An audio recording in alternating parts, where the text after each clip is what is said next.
Shalom Bapak Ibu sekalian yang dikasihi Tuhan. Kita bersyukur pada Tuhan kalau pada sore hari ini kita masih diberikan kesempatan kepada Tuhan untuk datang beribadah kepada Tuhan, untuk menyenangkan hatinya Tuhan. Kita akan menyerahkan ibadah ini sepenuhnya dalam tangan Tuhan. Mari kita berdoa. Kami mengucapkan syukur Tuhan Yesus, Bapak yang baik, Bapak yang penuh kasih. Kami bersyukur Tuhan pada jam sore hari ini Tuhan Yesus. Tuhan masih memberikan kesempatan kepada kami untuk kami datang kepadamu Tuhan, untuk menghadap hadirat-Mu yang kudus Tuhan Yesus. Sebelum kami melakukan pekerjaan-Mu yang kudus ini Tuhan, ampuni segala dosa kami Tuhan, kesalahan kami Tuhan Yesus. Kami percaya Tuhan, Engkau sudah mengampuni kami. Kami menyerahkan Tuhan segenap hidup kami di dalam tangan-Mu Tuhan. Kami akan mulai ibadah ini semuanya dalam tangan-Mu. Kami menyerahkan semuanya di dalam tangan-Mu Tuhan Yesus. Kami juga berdoakan saudara kami yang masih di dalam perjalanan, yang Tuhan pimpin sampai di tempat ini dengan selamat. Untuk kami siap memuji, memuliakan nama-Mu, untuk mendengarkan firman-Mu Tuhan. Kami bersyukur kepadamu Tuhan Yesus Bapa yang baik. Kalau pada jam sore hari ini Tuhan, kami akan menghadapi perjamuan kudus Tuhan. Layakkan kami Tuhan, ampuni kami Tuhan, supaya kami bisa Tuhan menerima tubuh dan darah-Mu Tuhan, yang bisa memberikan kami kekuatan Tuhan, yang sakit disembuhkan, yang susah diberikan penghiburan, yang menghadapi masalah Tuhan pasti memberikan jalan keluar. Tuhan pasti melakukan perkara yang besar buat kami. Makasih Tuhan Yesus, terima kasih. Sekali lagi menyerahkan ibadah ini Tuhan Yesus, dari permulaan, pertengahan, sampai akhirnya ya Bapa. Hanya di dalam nama Tuhan Yesus Kristus kami sudah berani mengucapkan syukur. Makasih Tuhan, sungguh besar kasih-Mu Tuhan, sungguh besar pengorbanan-Mu atas kami Tuhan. Terima kasih Yesus.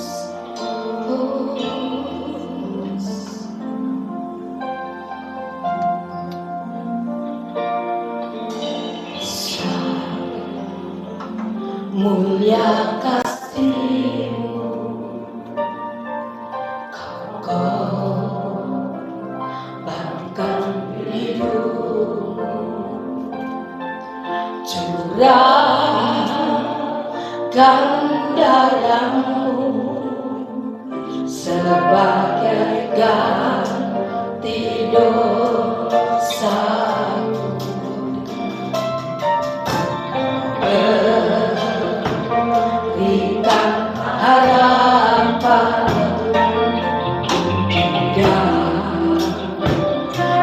Kesesakan aku lah perbuatanmu Yesus Tuhan, dan karena kasih-Mu yang selamatkanku, menyucikan dan menebus hidupku. Tunaikan syukur permohonanmu, Maha mulia dan terindah Kau Yesus. Sungguh besar kasih-Mu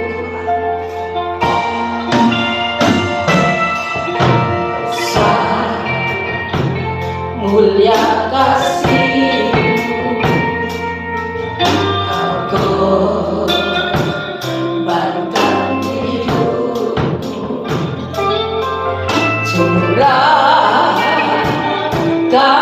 darah-Mu sebagai ganti dosa.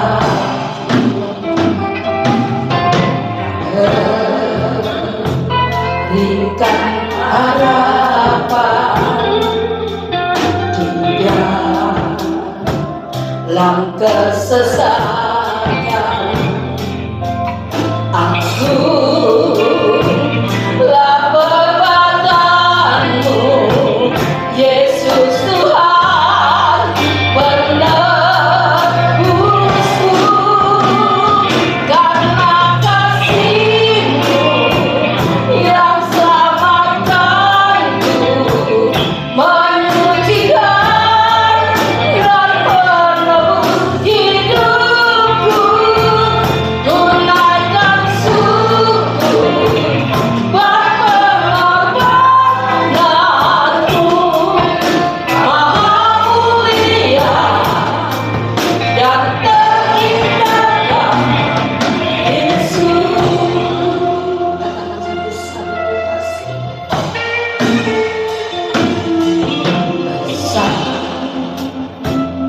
mulia kasih-Mu,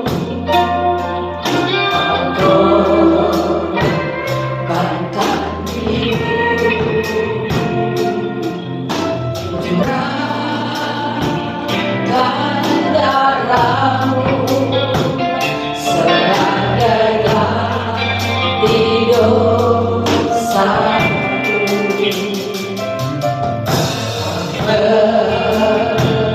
Berikan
merasakan kami merasakan kasih setiap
dan terindahkan karena kasih-Mu yang selamatkanku, menyucikan dan menebus hidupku. Ku naikkan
sungguh pengorbananmu, Tuhan, karena pengorbanan-Mu Tuhan, Kau telah selamatkan hidup kami Tuhan. Kami bersyukur kepadamu Tuhan Yesus. Kami akan bersorak-sorai bagi kemuliaan-Mu.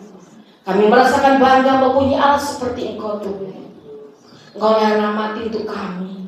Kau telah menebus dosa kami. Makasih Tuhan Yesus. Kami siap untuk memuji, membesarkan nama-Mu. Hanya di dalam nama Tuhan Yesus kami sudah berdoa dan mengucapkan syukur. Mari sama-sama kita katakan yang percaya amin. Haleluya, haleluya. Kita merasakan bangga mempunyai Allah seperti Dia. Dia adalah mati untuk kita.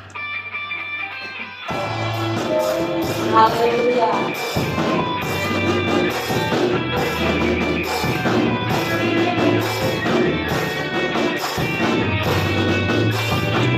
Sungguh ku bangga punya Allah seperti Engkau. Sungguh ku bangga Yesus atas cara pengorbananmu. Tak ingin aku hidup lepas dari kasih-Mu. Kasih-Mu menyelamatkan dan hidup penghargaan. Ini ku persembahkan apa yang aku miliki. Memang daya berkali-kali tidak dengan kasih-Mu. Namun ku ingin memberi dengan sukacita di hati.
Kita merasa kebanggaan kalau seperti dia oleh Tuhan kita. Haleluya. Hanya oleh karena domba Allah. Haleluya. Haleluya.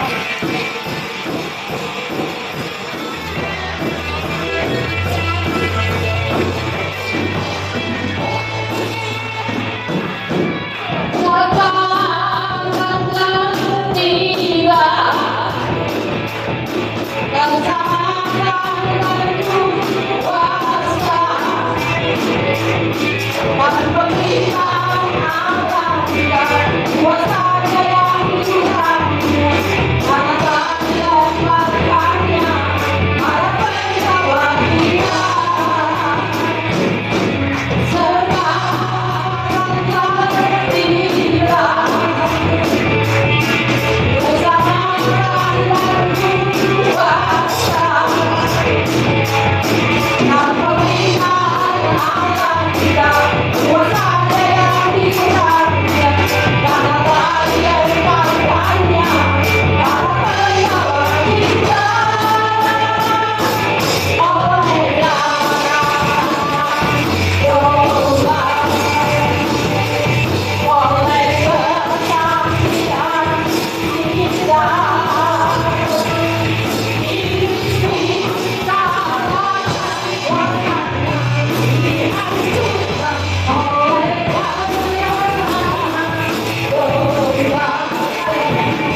Itu besar kasih-Mu Tuhan.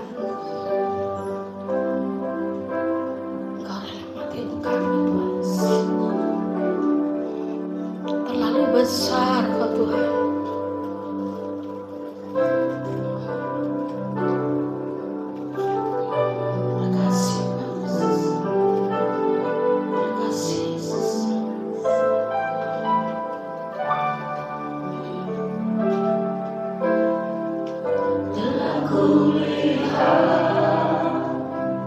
Bukti kasih-Mu, Kau menderita gantikanku. Dengan darah-Mu Kau selamatkanku. Kini ku hidup menyenangkan-Mu. Katakan sekali, telah kulihat. Telah kulihat bukti kasih-Mu, Kau menderita gantikanku. Dengan darah-Mu Kau selamatkanku. Kini ku hidup menyenangkan. Oh,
Tuhan. Tuhan, kembali kami boleh datang ke rumah Tuhan, beribadah, memuji, memuliakan nama-Mu. Kami percaya pujian penyembahan kami menyenangkan hati Tuhan Yesus. Kami bersyukur hari ini Tuhan berikan untuk kami, tanda kami adalah orang-orang yang diberkati Tuhan. Kami berkatakan perkataan iman, kami diberkati, kami sehat, kami kuat, kami benar-benar masuk dalam anugerah Tuhan. Kami dilindungi, pernyataan Tuhan yang sempurna selalu ada dalam kehidupan kami. Terima kasih Tuhan Yesus, kami punya Allah yang Maha Kuasa, Raja di atas segala raja, Bapa yang kekal, kasih kemurahan dan belas kasihan Tuhan selalu ada dalam kehidupan kami. Terima kasih Tuhan. Tak henti-hentinya kami mengucap syukur, khususnya pada malam hari ini, Tuhan beri kesempatan setiap kami boleh masuk dalam persekutuan dengan tubuh Kristus. Kami percaya kami adalah golongan orang-orang yang diberkati. Tuhan mau menyatakan mujizat-Mu dalam kehidupan kami. Yang sakit disembuhkan, yang susah dihiburkan, dalam keadaan kekurangan Tuhan cukupi dengan berkat-Mu Tuhan.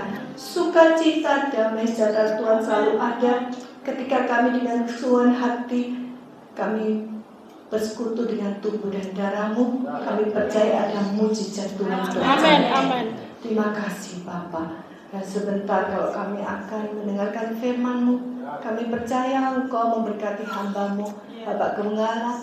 Engkau mengurapi hamba-Mu sehingga apa yang menjadi isi hati Tuhan boleh disampaikan lewat kebenaran firman Tuhan.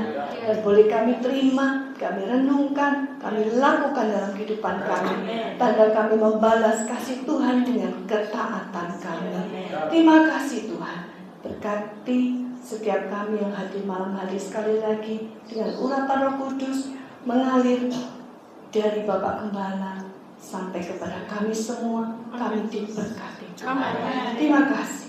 Dalam nama Tuhan Yesus kami sudah berdoa. Amin. Silakan duduk kembali. Shalom, Bapak Ibu Saudara yang dikasihi Tuhan.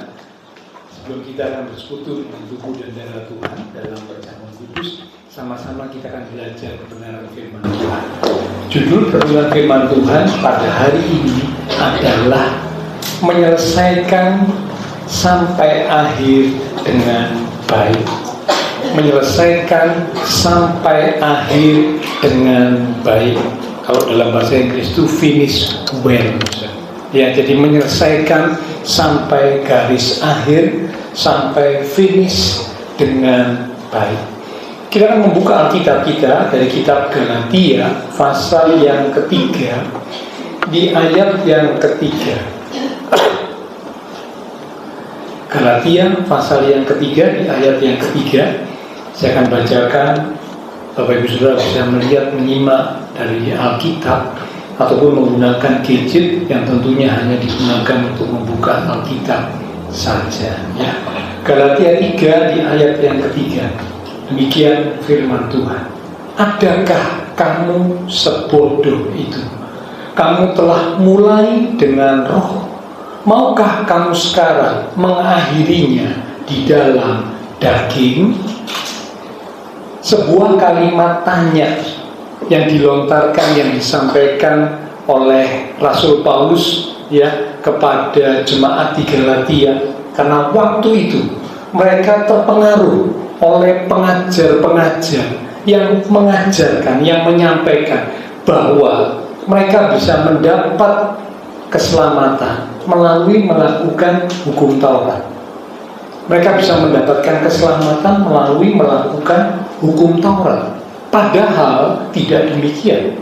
Keselamatan hanya diperoleh melalui Injil Yesus Kristus yang datang ke dunia menjadi manusia, mati di atas kayu salib, menebus dosa manusia seperti pujian yang tadi kita nyanyikan bersama. Itu yang bisa memberikan keselamatan. Ya. Nah, Rasul Paulus menegur. Rasul Paulus berkata, mengapa kamu sebodoh itu? Sudah memulai dengan sesuatu yang benar, sesuatu yang baik, dengan rohnya lebih besar, saudara. Berarti bicara dengan tuntunan roh Allah. Tetapi diakhiri di dalam daging. Seringkali anak-anak Tuhan, mereka tidak bisa menyelesaikan hingga garis akhir dengan baik. Sangat disayangkan. Kalau saudara mengingat kisah di dalam Alkitab, salah satunya nanti kita akan belajar seperti Raja Saul. Raja Saul mengawali pemerintahannya dengan baik, tapi endingnya, akhirnya, wow, dia melakukan banyak kesalahan di mata Tuhan, ya, sehingga akhirnya mati pun mengenaskan matinya. Ya, belum lagi kisah-kisah yang lain. Salah satu kisah yang kita akan lihat pada sore malam ini adalah kisah seorang raja juga. Raja ini bernama Amasia. Raja Amasia, ya, salah satu raja dari kerajaan Yehuda. Itu Raja Amasia. Kerajaan Yehuda itu kerajaan Israel dua suku, ya. Karena kalau saudara ingat, Israel terpecah, ya. Waktu di bawah pemerintahan Salomo, Israel masih 12 suku. Tapi ketika diteruskan kepada anaknya Salomo yang bernama Rehabeam, di bawah kepemimpinan Rehabeam, Israel terpecah jadi dua. Yang mau ikut dipimpin Rehabeam hanya 2 suku, tetapi sisanya 10 suku berontak, tidak mau di bawah kepemimpinan Yerobeam. Ya, tentu itu karena kesalahan yang dilakukan oleh Yerobeam, mengikuti nasihat yang salah. Ya, sehingga akhirnya terpecahlah Israel, yang 10 suku diberi nama tetap Israel, kerajaan Israel, sedangkan yang 2 suku diberi nama kerajaan Yehuda. Nah, salah satu raja dari kerajaan Yehuda itu adalah Raja Amasia. Nah, mari kita akan baca ceritanya supaya nanti saya bisa menjelaskan dengan jelas, Bapak Ibu bisa menangkap, bisa mengerti dengan baik. 2 Tawarikh pasal 25 di ayat yang pertama mulai sampai dengan ayat yang ke-28. Saya akan bacakan dengan agak cepat, ya. Judulnya Raja Amasia. Saudara perhatikan ya di Alkitab dengan baik supaya saudara tahu dengan jelas cerita Raja Amasia. Amasia berumur 25 tahun pada waktu ia menjadi raja, dan 29 tahun lamanya ia memerintah di Yerusalem. Nama ibunya ialah Yoadan dari Yerusalem. Ia melakukan apa yang benar di mata Tuhan. Startnya bagus ya, apa yang benar di mata Tuhan. Perhatikan kalimat berikut, hanya tidak dengan segenap hati. Nah ini yang nanti kita akan lihat ya. Jadi awalnya baik, melakukan apa yang benar di mata Tuhan, tapi tidak dengan segenap hati. Segera sesudah kuasa kerajaan itu kokoh di tangannya, dibunuhnyalah pegawai-pegawainya yang telah membunuh raja, yaitu ayahnya. Tetapi anak-anak mereka tidak dihukum mati olehnya, melainkan ia bertindak sesuai dengan apa yang tertulis dalam Taurat, yakni kitab Musa, di mana Tuhan telah memberi perintah, janganlah ayah mati karena anaknya, janganlah juga anak mati karena ayahnya, melainkan setiap orang harus mati karena dosanya sendiri. Jadi di awal pemerintahannya dikatakan ini Raja Amasia melakukan sesuai dengan yang tertulis di dalam Taurat Tuhan yang diberikan kepada Musa. Ini Musa berikan kepada Israel. Sesuai, ya.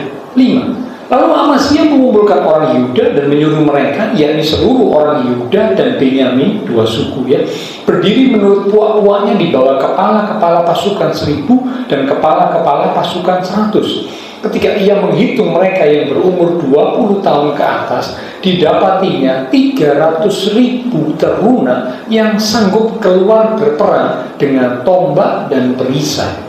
Selain itu ia menyewa 100.000 pahlawan yang gagah perkasa dari Israel dengan bayaran 100 talenta perak. Jadi Raja Amasia kerajaannya punya kekuatan pasukan 300.000. Tetapi ketika akan menghadapi musuh, Amasia merasa kurang ini.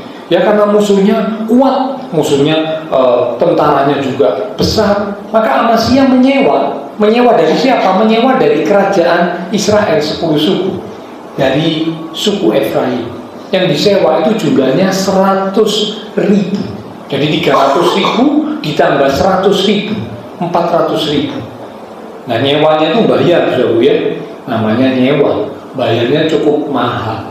Tetapi seorang abdi Allah datang kepadanya dan berkata, "Ya Raja, janganlah tentara Israel dibiarkan bergabung dengan tuanku, karena Tuhan tidak menyertai Israel, yakni semua Bani Efraim ini.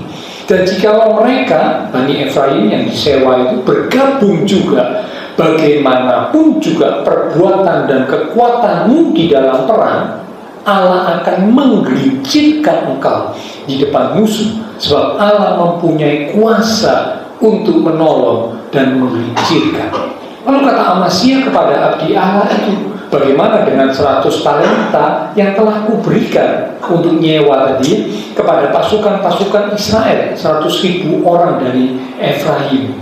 Jawab abdi Allah itu, "Tuhan dapat memberikan lebih daripada itu kepadamu." Kemudian Amasya memisahkan pasukan yang datang bergabung kepadanya dari Efraim, supaya mereka kembali ke tempat tinggalnya.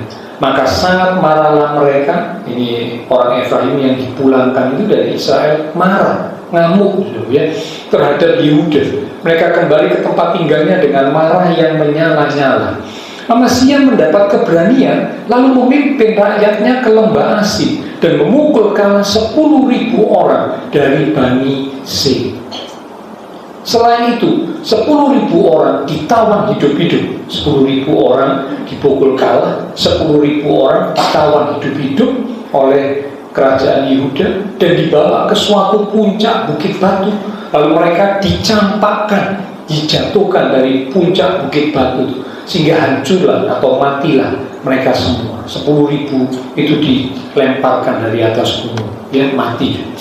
Tetapi orang-orang dari pasukan yang dipulangkan Amasya, itu yang disewa tadi, saudaraku ya, dan yang tidak diperbolehkan ikut berperang dengan dia, menyerbu kota-kota Yehuda dari jurusan Samaria sampai ke Bet-Horon dan menewaskan 3.000 orang penduduknya dan merampas banyak jarahan. Perhatikan kalimat berikut. Ketika Amasya kembali dari medan perang dengan kemenangan yang besar, setelah mengalahkan orang-orang Edom atau Bani Seir itu ya, ia mendirikan para ilah Bani Seir yang dibawanya pulang sebagai allahnya. Ia sujud menyembah kepada ilah-ilah itu dan membakar korban untuk mereka. Jadi waktu perang mengalahkan musuhnya kalah, dia mengalami kemenangan yang besar. Ketika pulang, itu ilahnya bangsa yang dikalahkan, bangsa Edom, Bani Seir, itu ilahnya diambil, dibawa pulang, disembah. Kira-kira ini perbuatan yang menyenangkan hari Tuhan atau enggak, Bapak? Pasti tidak. Ya, menyembah ilah yang lain. Padahal di itu 10 hukum itu dikatakan jangan ada padamu ilah lain di hadapanku. Itu firman Tuhan dalam salah satu 10 hukum atau 10 dasar kita. Ya. Tapi sungguh konyol ya. Ayo kita lihat. Maka bangkitlah 15, bangkitlah murka Tuhan terhadap Amasya. Ngamuk Tuhan ya, murka. Ia menyuruh seorang nabi kepadanya yang berkata, "Mengapa engkau mencari ilah sesuatu bangsa yang tidak dapat melepaskan bangsanya sendiri dari tanganmu?" Betul kan, Zul? Ditegur oleh Tuhan lewat nabi Tuhan. Loh, kamu kok ngambil ilah bangsa yang kamu kalahkan? Kan ini maaf, Zul, ini sungguh perbuatan yang goblok, bodoh. Betul kan? Bangsa Edom dikalahkan, ilahnya diambil, ilahnya disembah. Konyol, bodoh, goblok. Ilahnya gak bisa menolong bangsa Edom, kok malah diambil. Allahnya Amasya yang menolong, malah ditinggalkan. Sungguh bodoh. Ya, lanjut. Waktu Nabi sedang berbicara, jadi waktu Nabi nyampaikan teguran ini ya, berkatalah Amasya kepadanya, "Apakah kami telah mengangkat engkau menjadi penasihat raja? Diamlah, apakah engkau mau dibunuh?" Ditegur karena kesalahan, bukannya koreksi diri, bukannya bertobat, bukannya minta ampun, malah marah, ngamuk. Ya, dia berkata, siapa yang mengangkat kamu jadi penasehat? Ini Amasya yang ngomong gitu kepada Nabi yang negur.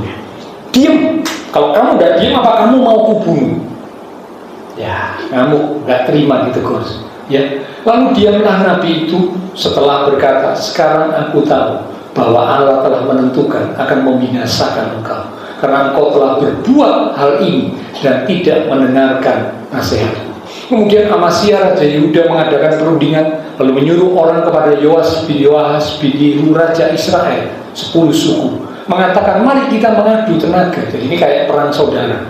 Amasya kerajaan Yehuda 2 suku mau ngadu tenaga perang lawan saudaranya kerajaan Israel 10 suku. Tetapi Yoas Raja Israel menyuruh orang kepada Amasya Raja Yehuda, mengatakan onak yang di Gunung Libanon mengirim pesan kepada pohon aras yang di Gunung Libanon. Bunyinya, berikanlah anakmu perempuan kepada anakku laki-laki menjadi istrinya. Tetapi binatang-binatang hutan yang ada di Gunung Libanon itu berjalan lewat dari sana, lalu menginjak onak itu.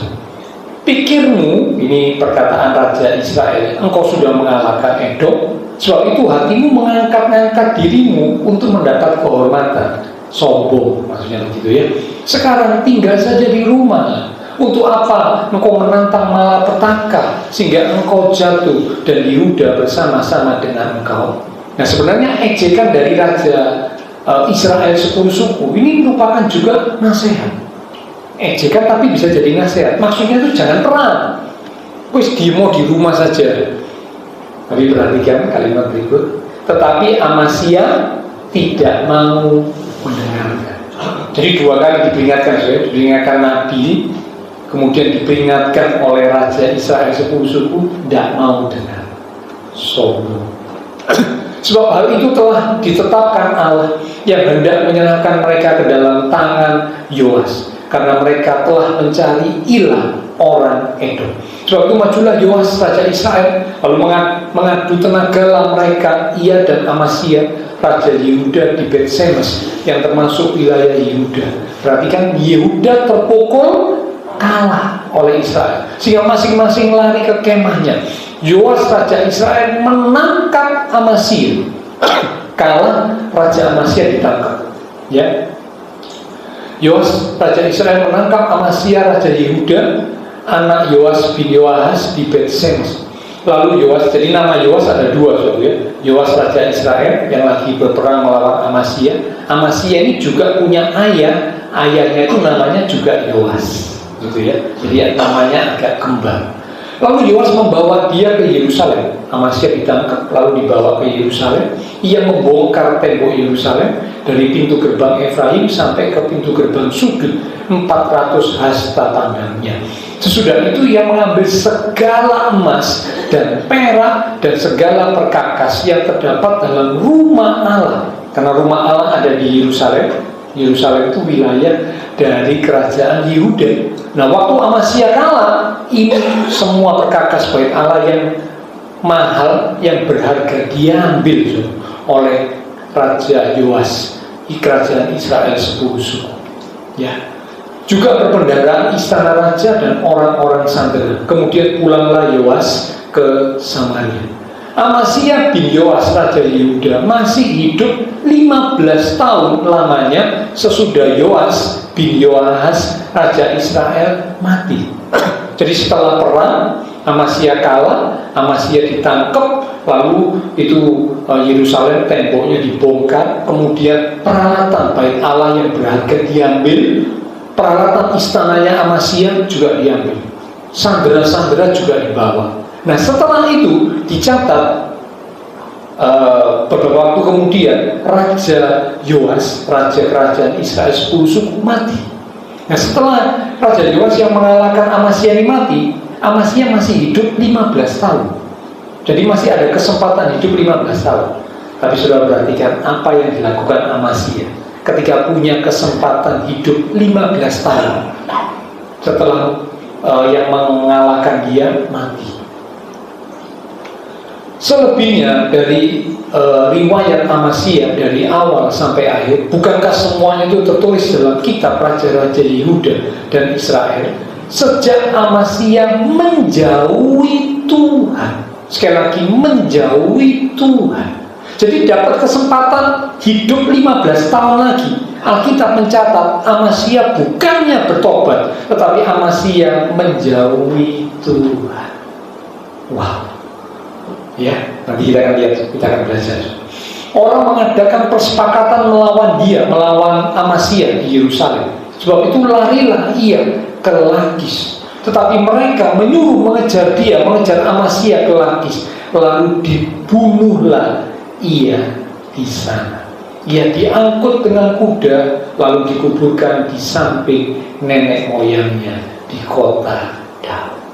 Jadi saudaraku, Amasya ini adalah sebuah contoh umat Tuhan yang mengawali, yang memulai garis start itu baik, bagus.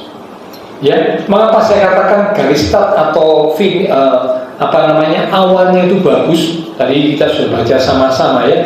Dikatakan dia taat firman Tuhan. Musuh, orang-orang yang membunuh ayahnya dicari, ditangkap oleh Amasya, dibunuh. Dihukum, dibunuh karena sudah membunuh ayahnya, ya, ayah dari Amasya yang namanya juga Yoas. Nah, waktu Yoas menghukum musuh yang membunuh ayahnya, anak-anak dari musuh itu tidak dibunuh, tidak dihukum. Nah, ini sesuai dengan firman Tuhan. Jadi mengawali, memulai tugas pemerintahnya dengan baik. Garis startnya itu bagus.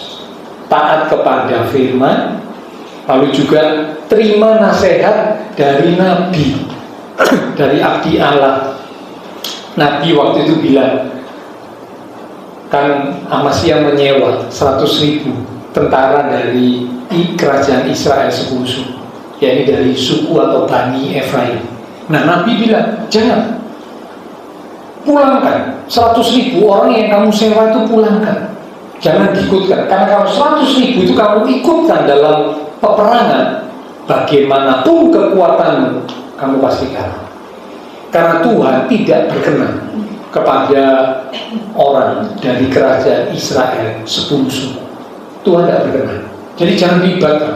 Kalau secara manusia, Amasya bisa saja menolak. Waduh, ya, aku ini justru butuh tambahan pasukan. Pasukanku cuma 300.000. Ini kalau dapat tambahan 100.000, pasukanku, kerajaanku jadi lebih kuat. Kalau perang nanti bisa lebih, kemungkinan untuk menang itu besar. Tapi Nabi Tuhan memberi nasihat, jangan. Kalau kamu ikutkan, kamu tidak akan menang. Karena Tuhan tidak berkenan kepada orang dari kerajaan Israel 10 suku. Dan Alkitab mencatat Amasya taat. Mendengar nasihat dari Nabi Tuhan itu taat. Meskipun nasihat itu membuat Amasya rugi loh.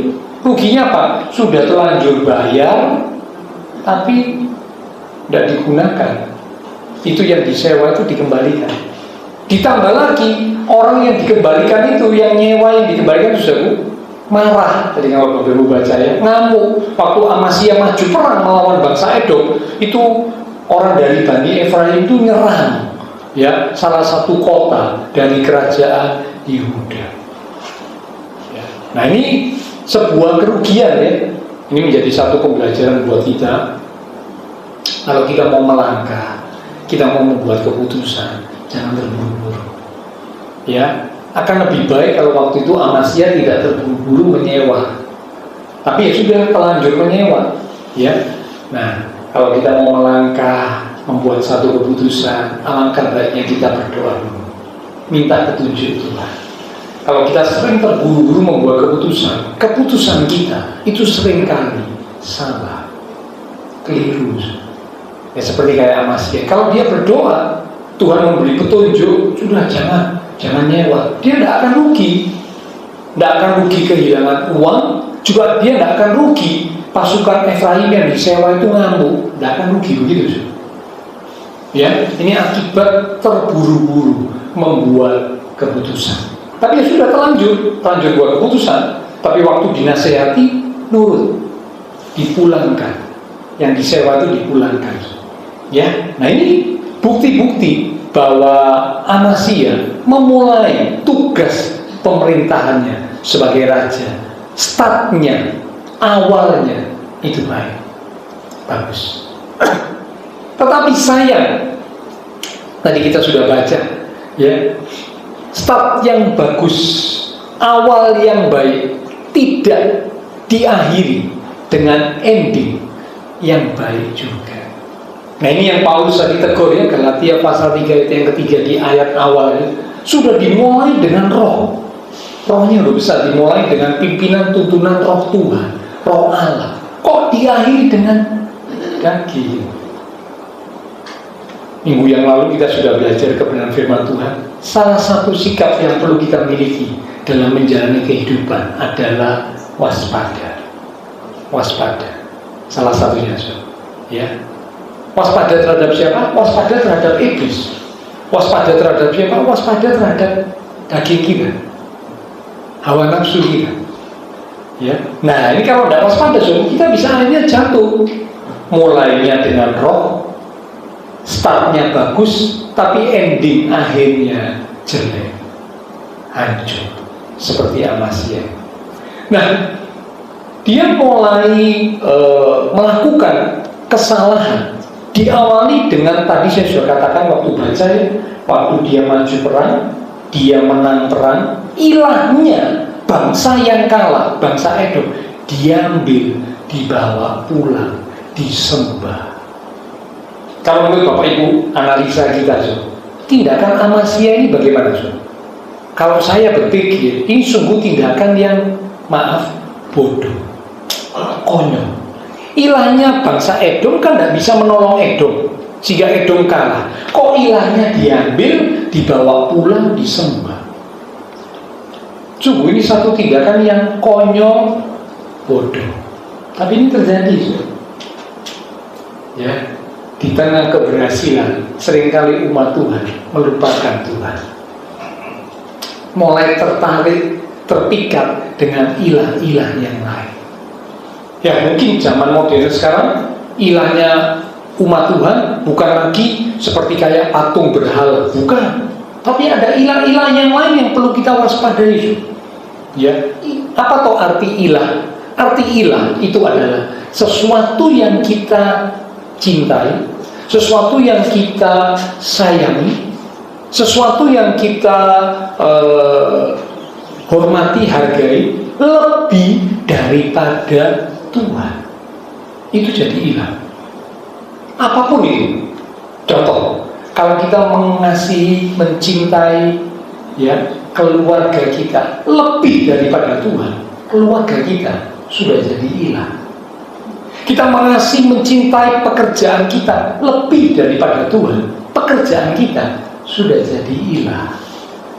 Kita mengasihi, mencintai kesehatan tubuh kita lebih daripada Tuhan, ini sudah jadi ilah. Kita mencintai hobi kita, menyukai dan gemar melakukan hobi kita lebih daripada Tuhan, hobi kita juga sudah jadi ilah. Apapun yang kita cintai, yang kita sayangi, yang kita perhatikan, yang kita hargai lebih daripada Tuhan, itu sudah jadi ilah. Apapun. Jadi dengan demikian, bisa saja umat Tuhan tanpa sadar mulai mengarahkan hatinya kepada yang lain. Tuhan ditaruh di nomor 2, nomor 3. Yang lain mungkin itu keluarga, mungkin itu pekerjaan, mungkin itu kesehatan, mungkin itu hobi, atau apalah yang lain ditaruh di nomor 1. Nah, ini bahaya, bahaya. Yang saya ngomong gini bukan berarti Bapak Ibu Saudara tidak boleh mengasihi keluarga. Enggak, saya tidak berkata begitu, jangan salah ya. Tapi biarlah kita mengasihi Tuhan lebih daripada mengasihi keluarga. Bila kita mengasihi Tuhan lebih daripada mencintai pekerjaan kita. Bila kita mengasihi Tuhan lebih daripada kita memperhatikan kesehatan kita. Bila kita mengasihi Tuhan lebih daripada kita menyukai hobi kita. Itu yang dimaksud. Ya, jadi nggak salah loh, jangan salah nangkep ya. Kalau salah nangkep nanti pulang bilang, pendeta ini sesat.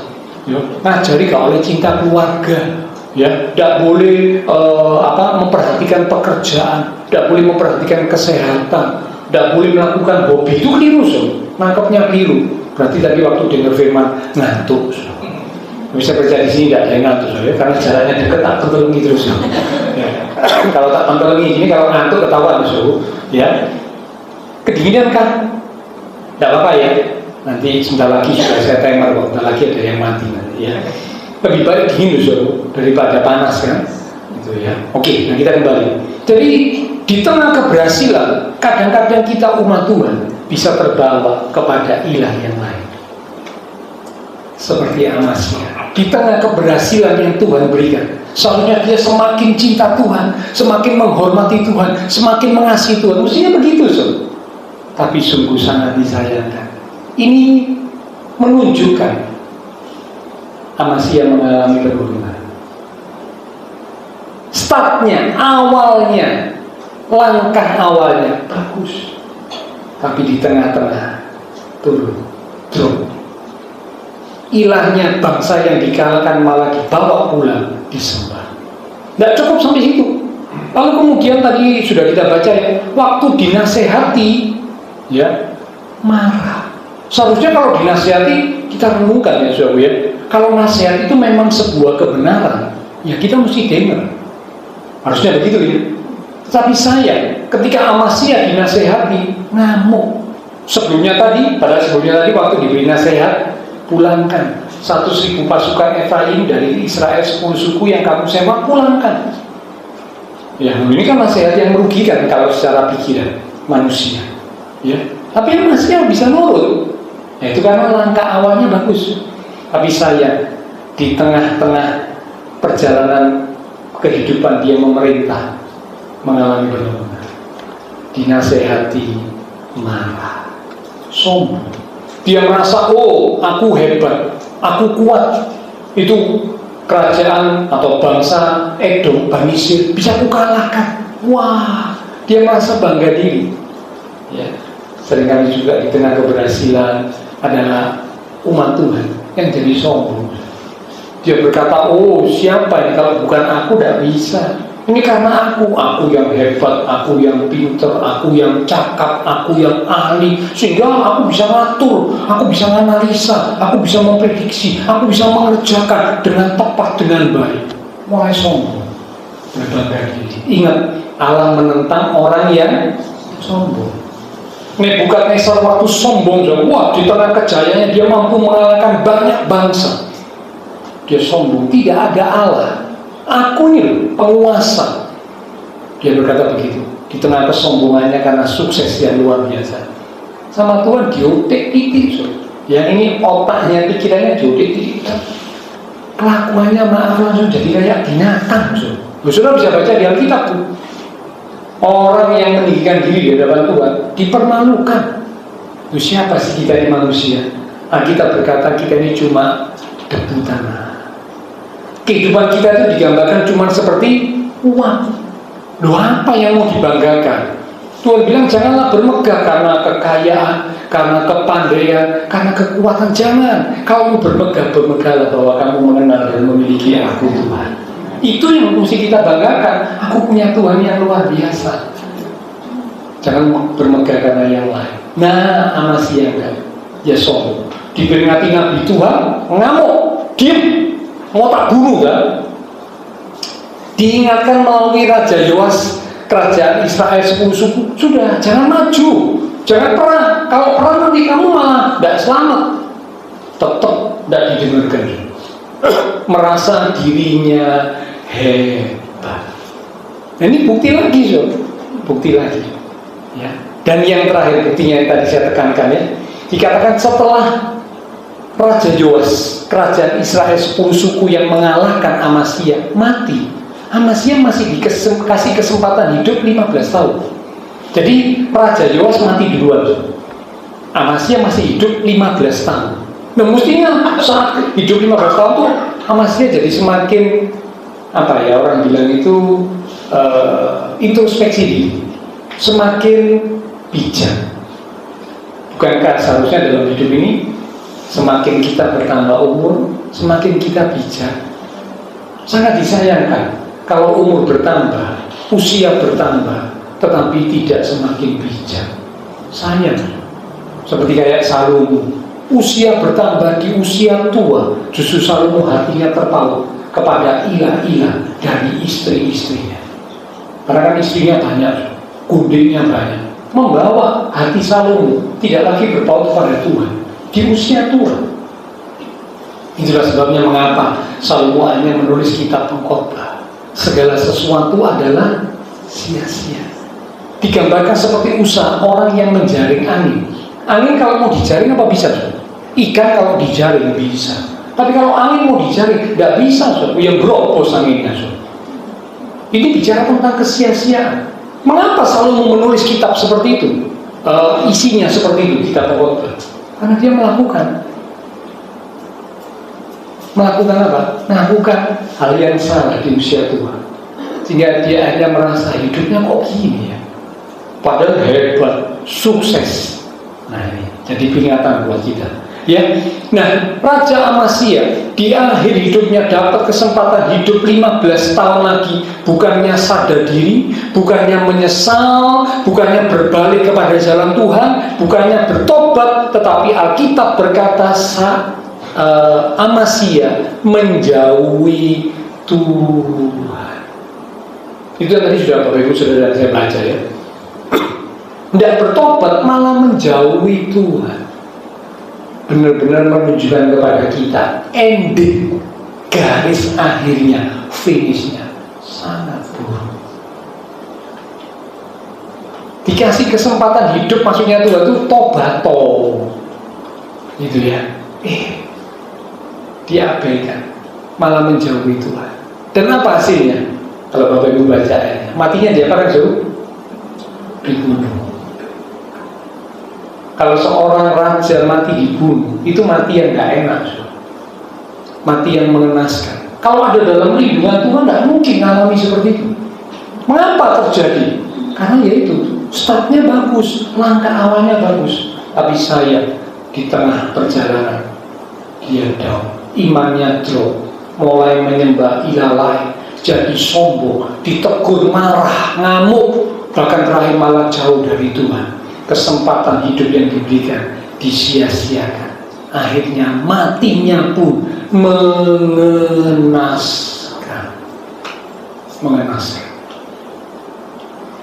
Ya, jadi Bapak Ibu Saudara, ini jadi satu peringatan buat kita. Seperti tadi ayat firman Tuhan awal, adakah kamu sebodoh itu? Kamu yang telah memulai dengan roh, diawali dengan baik, tapi mengapa kamu mengakhirinya dengan daging? Tuhan mau supaya Bapak Ibu Saudara startnya, langkah awalnya baik, berjuang untuk tetap mempertahankan iman, berjuang untuk tetap memelihara iman sampai garis akhir. Apa hasilnya? Ayo kita baca sebagai ayat yang terakhir. Setelah ini silakan pelayan mimbar, pelayan bersama kudus untuk maju ke depan. Kita bersiap untuk kita akan bersekutu dengan tubuh dan darah Tuhan. 2 Timotius pasal yang keempat, di ayat yang ke-7 sampai dengan ayat yang ke-8. 2 Timotius 4 ayat 7 mulai. Demikian firman Tuhan. Aku telah mengakhiri pertandingan yang baik. Aku telah mencapai garis akhir dan aku telah memelihara iman. Sekarang itu maksudnya hasilnya, kalau bisa mencapai garis akhir dengan baik, tersedia bagiku mahkota kebenaran yang akan dikaruniakan kepadaku oleh Tuhan, hakim yang adil pada harinya. Tetapi bukan hanya kepadaku, melainkan juga kepada semua orang yang merindukan kedatangannya. Amin. Kalau Bapak Ibu Saudara saya berjuang untuk tetap mempertahankan iman, memelihara iman, mempertahankan iman sampai bisa mencapai garis akhir dengan baik, disediakan upah, pahala, mahkota. Nah, ayat ini biasanya paling sering dipakai oleh umat-umat Tuhan kalau anggota keluarganya dipanggil pulang Tuhan.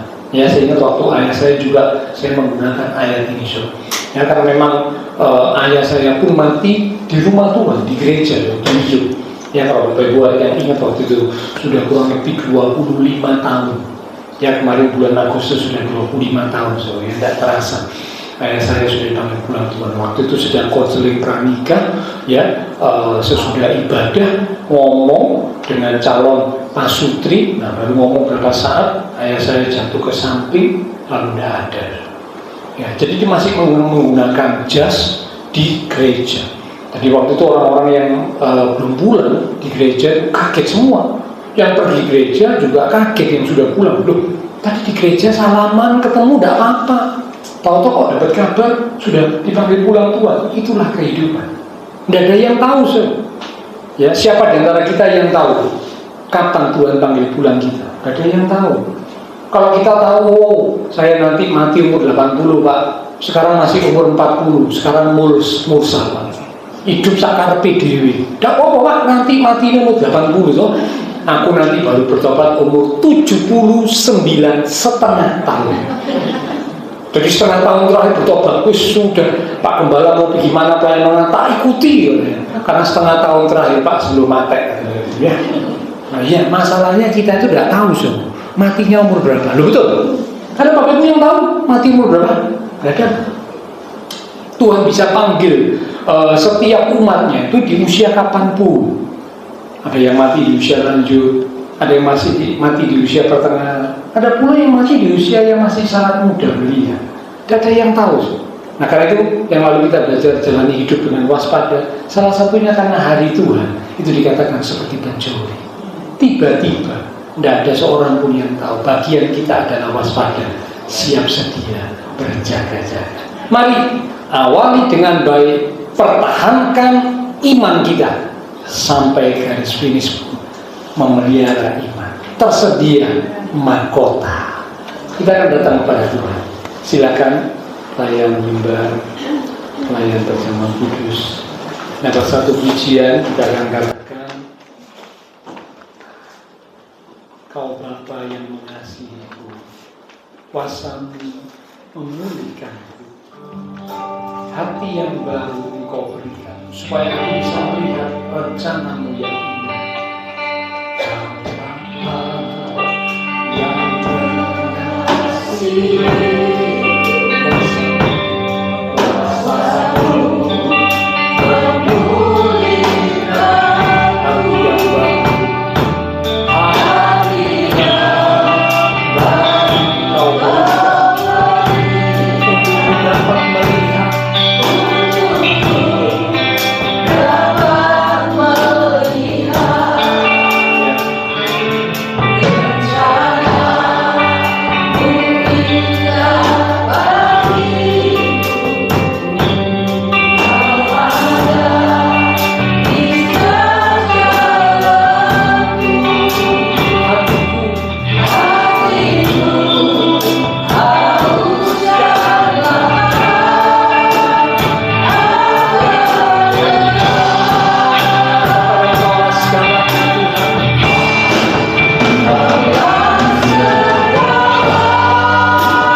Bapa dan Raja.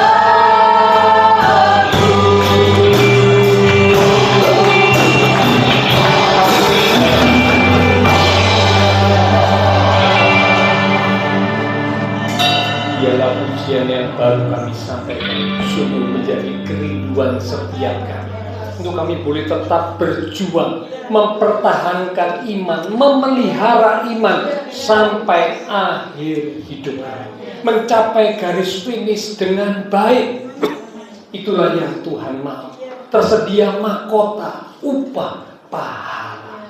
Terima kasih Tuhan, hamba terbatas untuk berkata dan menjelaskan. Tapi firman Tuhan akan terus mengingatkan setiap kami, sehingga kami boleh menjalani kehidupan dengan waspada, menjalani kehidupan dengan hikmat Tuhan, menjalani kehidupan dengan terus kami belajar untuk lebih lagi mencintai Tuhan, belajar untuk lebih lagi bertumbuh dalam pengenalan akan Tuhan, sehingga membawa setiap kami menjadi umat-umat Tuhan yang semakin sungguh mengasihi Engkau.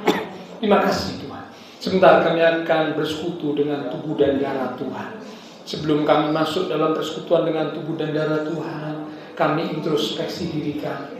Jika ada dosa kesalahan yang sudah kami lakukan, baik lewat tindakan kami, lewat perkataan kami, lewat pemikiran kami yang tidak sesuai dengan kehendak Tuhan, yang mendukakan hati Tuhan, malam ini Tuhan, kami datang merendahkan diri di hadapan-Mu.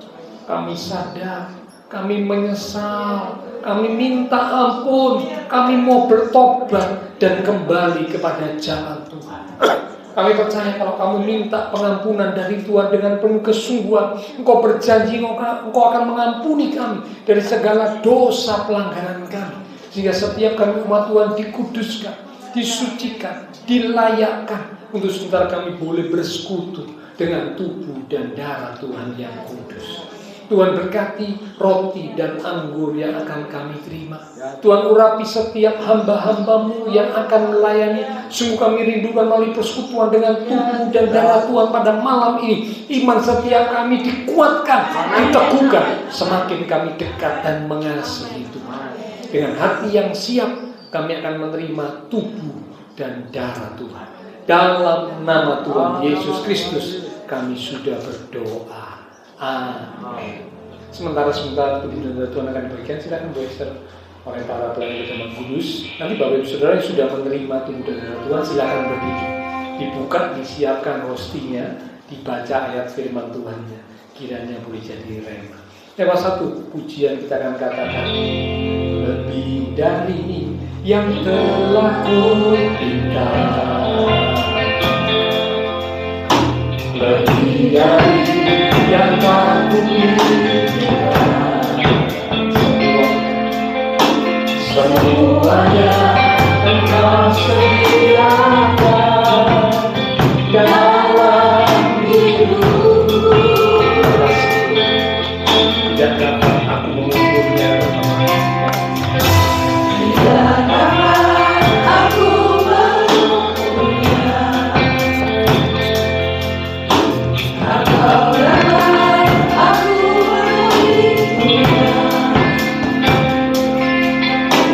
Kebesaran kasih-Mu yang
setiap kami umat-umat-Mu ya Tuhan. Sehingga Engkau yang menyediakan apa yang kami perlukan, lebih daripada apa yang kami pikirkan, karena Engkau Allah yang mengetahui apa yang menjadi kebutuhan kami. Bahkan Engkau mengenal kami lebih daripada kami mengenal diri kami sendiri. Karena itu Tuhan, apa yang perlu kami takutkan, apa yang perlu kami khawatirkan, kalau kami punya Tuhan, kami percaya kepada Tuhan, kami hidup di dalam tuntunan Tuhan, maka Engkau yang memelihara hidup kami, Engkau yang pegang kendali atas hidup kami, Engkau yang menyediakan yang terbaik buat kami. Bahkan Engkau turut bekerja dalam segala sesuatu untuk mendatangkan kebaikan bagi kami yang mengasihi Tuhan. Terima kasih Tuhan, malam ini biarlah melalui persekutuan dengan tubuh dan darah Tuhan, sungguh kami boleh mengingat akan kasih Tuhan yang besar dan ajaib. Mari Bapak, Ibu, Saudara kekasih-kekasih Tuhan, kita angkat roti yang adalah tubuh Tuhan lebih tinggi dari kepala kita. Kita akan dengarkan firman Tuhan dengan hati pikiran yang tertuju kepada korban Tuhan Yesus, yang boleh mengingatkan setiap kita akan kebesaran kasih Tuhan yang sungguh luar biasa. Firman Tuhan terambil dari 1 Korintus pasal yang ke-11 di ayat yang ke-23 mulai. Demikian firman Tuhan. Sebab apa yang telah kuteruskan kepadamu telah aku terima dari Tuhan, yaitu bahwa Tuhan Yesus pada malam waktu ia diserahkan mengambil roti, dan sesudah itu ia mengucap syukur atasnya. Ia memecah-mecahkannya dan berkata, inilah tubuhku yang diserahkan bagi kamu. Perbuatlah ini menjadi peringatan akan aku. Saudara, roti yang telah dipecah-pecahkan, dan sebentar kita akan makan bersama-sama. Bukankah ini adalah persekutuan dengan tubuh Kristus? Amin. Mari kita akan makan bersama-sama, katakan dengan iman. Dalam nama Tuhan Yesus.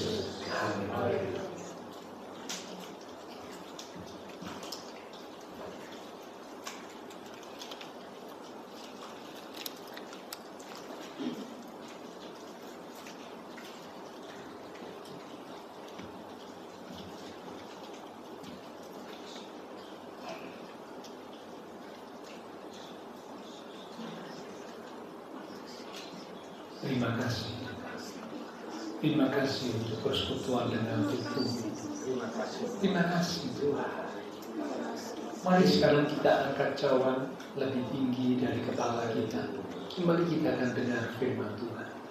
Demikian juga ia mengambil cawan sesudah makan, lalu berkata, cawan ini adalah perjanjian baru yang dimeteraikan oleh darahku, darah perjanjian yang ditumpahkan untuk pengampunan dosa.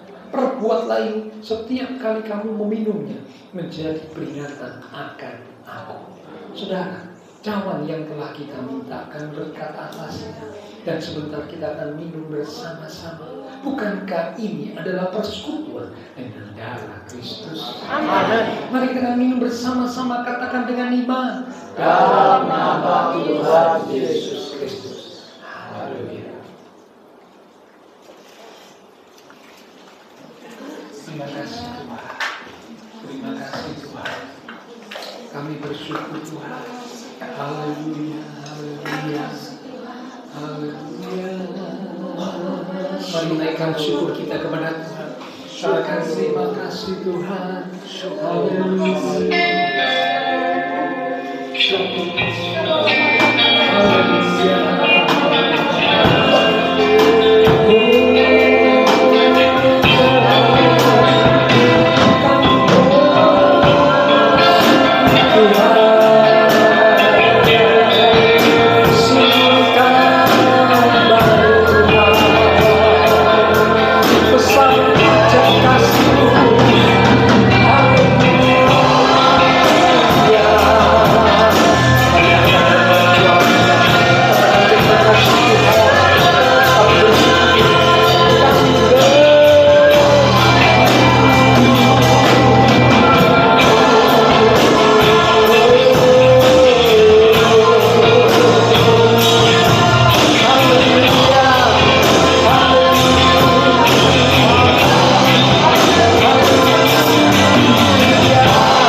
dengan tubuh dan darah Tuhan.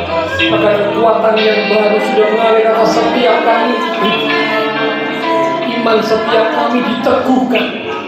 Kami boleh menjadi umat-umat Tuhan yang tetap percaya, yang tetap mengasihi Tuhan, yang tetap terus berjuang untuk mempertahankan, memelihara iman kami sampai pada akhir kehidupan, sehingga tersedia mahkota. Terima kasih Tuhan Yesus, terima kasih. Kami percaya semua kami diberkati Tuhan. Hamba berdoa untuk setiap umat Tuhan, jemaat Tuhan GB Rahel. Tuhan berkati setiap umat-umat, diberkati iman rohani, diberkati keluarga rumah tangga, diberkati usaha bekerja, diberkati studi sekolah, diberkati kesehatan kami, akan diberkati masa depan kami. Terima kasih Tuhan, semua yang sudah melayani, persembahan yang dipersembahkan, apapun yang dilakukan setiap umat Tuhan karena mengasihi Tuhan, Allah sumber segala berkat akan memberkati kembali dan memakai hidup kami untuk kami boleh lebih lagi memuliakan Tuhan.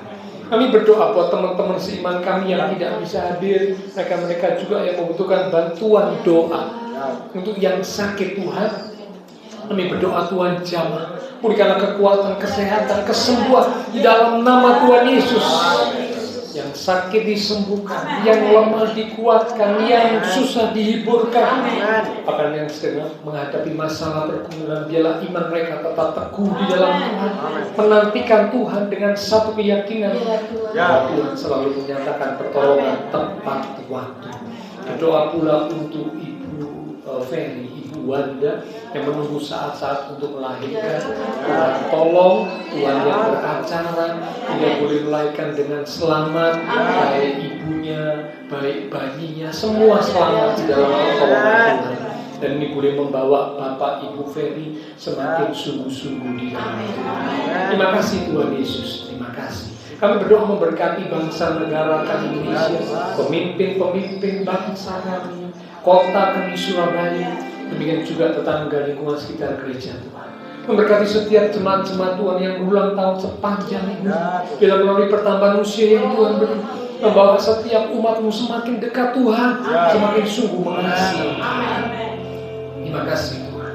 Setelah selesai ibadah, kami akan berpisah satu dengan yang lain, kembali ke aktivitas kami, kembali ke keluarga rumah tangga kami. Biarlah segala berkat, anugerah, damai, sukacita yang melimpah dari Allah Bapa Surga, kasih Tuhan Yesus Kristus, persekutuan dengan kuasa Roh Kudus akan semakin menuntun langkah kehidupan setiap kita. Itu terus kita sedang mulai malam ini sampai Maranatha, Tuhan Yesus datang kembali.